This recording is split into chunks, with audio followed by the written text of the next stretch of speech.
নমস্কার বন্ধুরা, সবাই ভালো আছেন আশা করি। আমিও খুব ভালো আছি।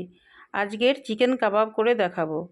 মাংস ছোট ছোট পিস করে নিয়েছি, তাতে লবণ দিলাম, হলুদ, লঙ্কার গুঁড়ো, আদা রসুনের পেস্ট, পেঁয়াজ বাটা দিলাম, দিয়ে ভালো করে মাখিয়ে নেব। এবার হাফ চামচ একটু ঝালের জন্য গোলমরিচের গুঁড়ো দেব, দিয়ে আবারও মিশ্রণটা ভালো করে মাখিয়ে নেব, যাতে প্রতিটি মাংসের পিসের মধ্যে মশলাগুলো ভালোভাবে মাখানো হয়ে যায়। এবারে গন্ধের জন্য একটু ধনেপাতা কুচিয়ে উপর থেকে দিয়ে দেব। এবার ময়দা আর কর্নফ্লাওয়ার সমপরিমাণে আমি মিশিয়ে নিয়েছি, নিয়ে সেই শুকনো যে ময়দা আর কর্নফ্লাওয়ারের মিশ্রণটা ওটা উপর থেকে ছড়িয়ে দেব। প্রথমে 1 চামচ দিয়েছি, তারপর আবার একটু দিয়েছি, যতটা মোটামুটি লাগে পুরো সব মাংসগুলোর গায়ে যাতে কোট মতো হয়। এটা আপনারা যতটা মাংস নেবেন সেই পরিমাণ বুঝে দেবেন। দিয়ে সব মাংসগুলোর সঙ্গে ভালোভাবে আমি মিশিয়ে নেব।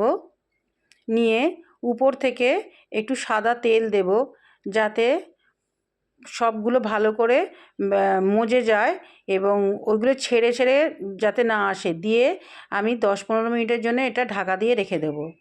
এবার কড়াইতে আমি তেল গরম করব। তেল গরম করে প্রতিটা পিস আলাদা আলাদা করে ভেজে নেব। এগুলো আপনারা ডিপ ফ্রাইও করতে পারেন, আবার শ্যালো ফ্রাইও করতে পারেন, সেটা আপনাদের ইচ্ছা। প্রতিটা আলাদা আলাদা করে পিস আমি এপিট ওপিট করে লাল লাল করে কড়া করে ভেজে নেব। যেহেতু কোট করা আছে ময়দার কর্নফ্লাওয়ারের, খুব মচমচে হবে। কড়ার মধ্যে আমি একটা একটা করে আলাদা আলাদা করে দিচ্ছি।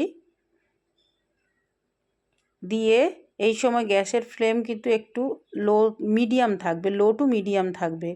খুব হাই ফ্লেমে দিলে মাংস পুড়ে যেতে পারে এবং ভিতরটা কাঁচা থাকবে।